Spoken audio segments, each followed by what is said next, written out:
Next, let me turn to the notice of amendment put by the NMPs. I think it's useful for me to set out our views on the NOA.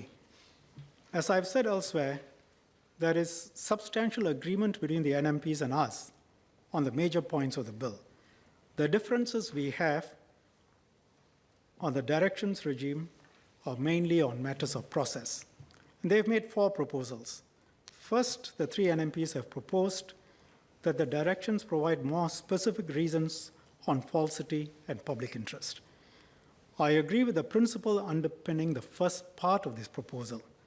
The government, when it says something is false, must obviously set out the reasons why it is false.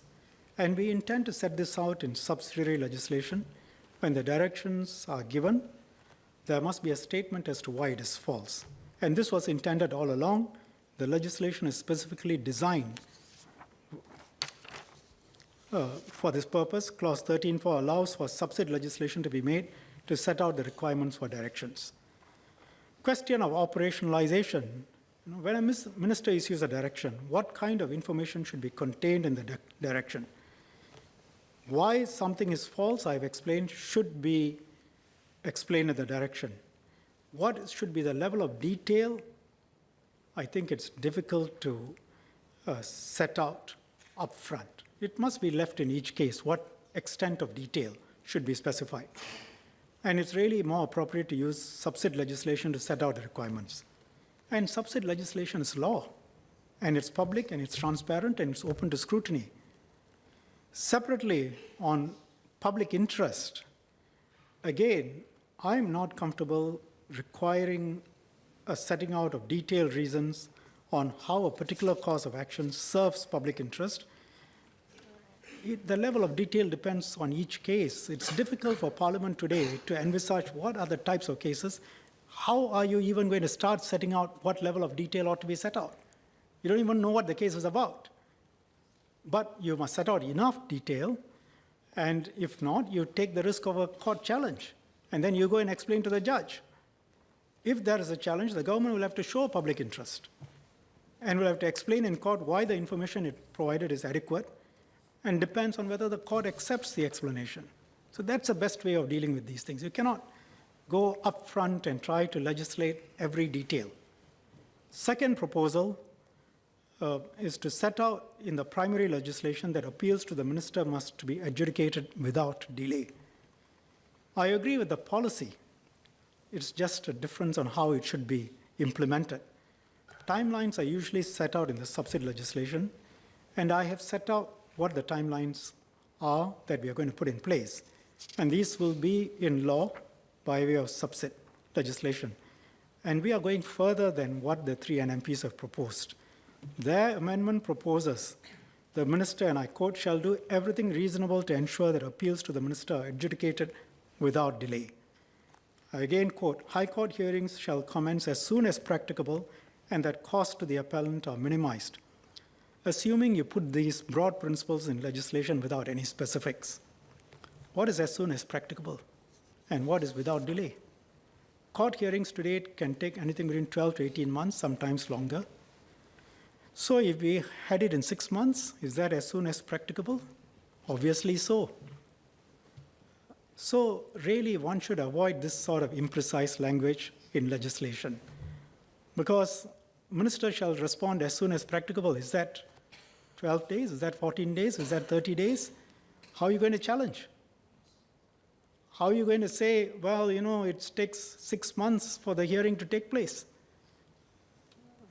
The short answer to that will be, well, it's as soon as practicable compared with the fact that it takes 18 months now. You really don't want to go into that territory.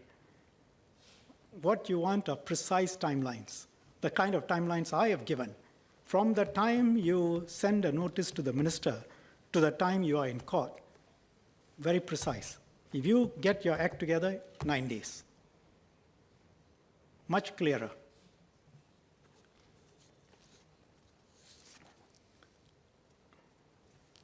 So I really do not think, this is I'm arguing against the government being given more time. I don't think it is good enough simply to say do everything reasonable to decide quickly. You must mandate that the minister decides within a certain time period.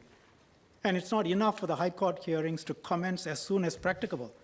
We should set out when the hearing should start. The third proposal made by the NMPs is a proposal to insert key principles into the Act. The three NMPs want to insert certain principles. I appreciate the intent underpinning the proposal. But frankly, without any disrespect, some of the proposals are unworkable and some others are unsuitable for primary legislation. I can understand they are not lawyers, so let me just take them through. If you look at para A, it covers the importance of critical thinking to a democracy. Principle is important. It's acknowledged by the Select Committee in recommendations 1 and 2. And it's one of the tools that supports the development of a well-informed public. But it really, you need legislation at the same time, and you've got to have legislation work with non-legislative measures. But in the kind of situations we are talking about, there is no question whatsoever that legislation is essential. And this bill is about legislation. Separately, the government has committed to a whole series of non-legislative matters.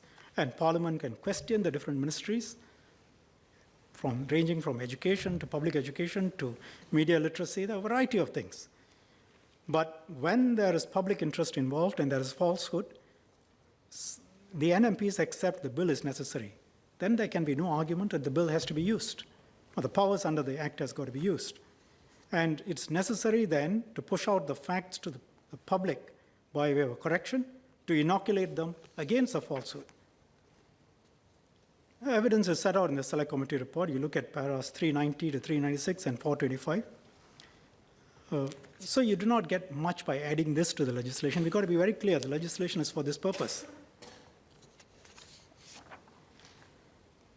Then there are a group of, proposals which target, it's a sort of negative list, about when statements are not false and when statements are not statements of fact.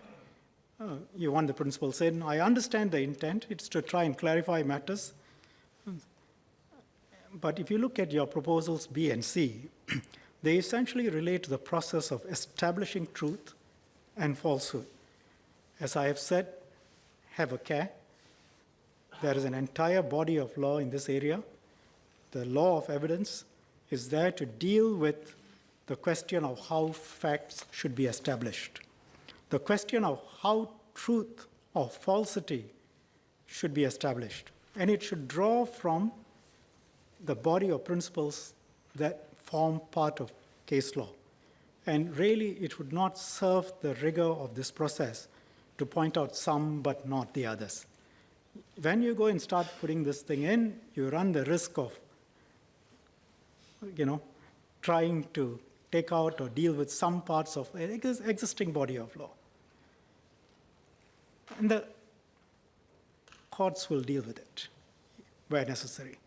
Similarly, on principle G, I have already explained why it is preferable to rely on the existing case law. Right? The third group of statements proposed are D, E, and F, and they essentially relate to proportionality.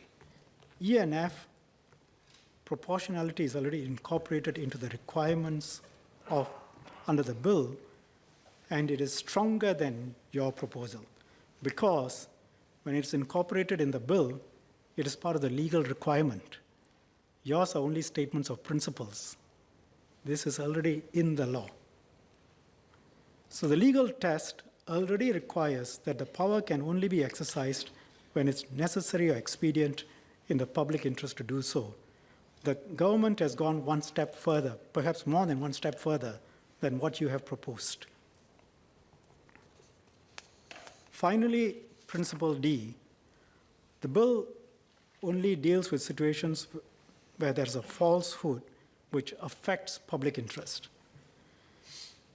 So it would not make sense to suggest that we insist upon non-legislative measures when public interest is at stake, because there's a need to respond quickly to counteract the damage. So does that mean, by putting this in, that you don't ask for corrections? And I caution you, it can lead to endless litigation, because let's say the minister seeks to act under the bill, and that is the principle here. Then it can be argued, well, in this case you shouldn't act because it's not necessary, you can take non-legislative measures. Someone argues that it may fail, but that can take months.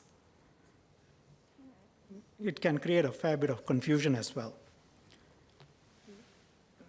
So we should just be very clear what the bill provides, what is the framework for the bill, and try not to over-egg the pudding. We run more risks that way. We should have a robust debate here, explain what the bill is all about, have it as a matter of record in the Hansard, and that is used by the courts as a matter of interpretation. So the NMP is concerned about enshrining principles in a manner which will bind future governments. I think really it's best served by the debate and by the courts serving as an oversight mechanism and provisions in future, interpreting the provisions in future. But a future government can always amend. So that's a separate point, right? Finally, there is a proposal for an independent counsel, the Fourth Amendment. I understand the intent again is a good faith attempt to ensure that the conversation on this important issue continues, both on the nature of the problem and how the legislation is implemented. Government agrees that these conversations should continue. The question is establishing another council the best way? And would it lead to unnecessary bureaucratic bloat? All of the functions of this council can be achieved under the current structure of the executive and parliament. On accountability, ministers, executive, are responsible to members of this house, to parliament. Every time there is an exercise of power, which seems to you to be not clear, you ask questions. You just look at the questions that have been filed since you became NMPs. Every major issue, anything that happens from NUS to other areas, you don't need to wait for 1 year. It's raised immediately, and answers are given. I remember I said about authenticity. Singapore public must know this institution works, and if there is a question, it will be answered, and there's got to be the trust as well, and where the trust is not merited, that's got to be exposed as well. And the best way is really, Parliament is a representative body. It's meant to work in a democracy in this way, where MPs hold the ministers accountable and check and ask questions. You don't keep creating bodies, and then who checks on them? So it's really more effective to rely on the strength of our current institutions, direct accountability, and together with accountability to the courts. So you have Parliament, you have the courts. What more do you want? Anytime there is a question, can be challenged in courts, can be challenged in Parliament. You keep getting it wrong, the electorate will have something to say about it. So I think I've covered most of the major arguments. I've set out the nature, the philosophical reasons for the bill at some length, perhaps too considerable a length, for which I apologize. But with that, sir, I beg to move.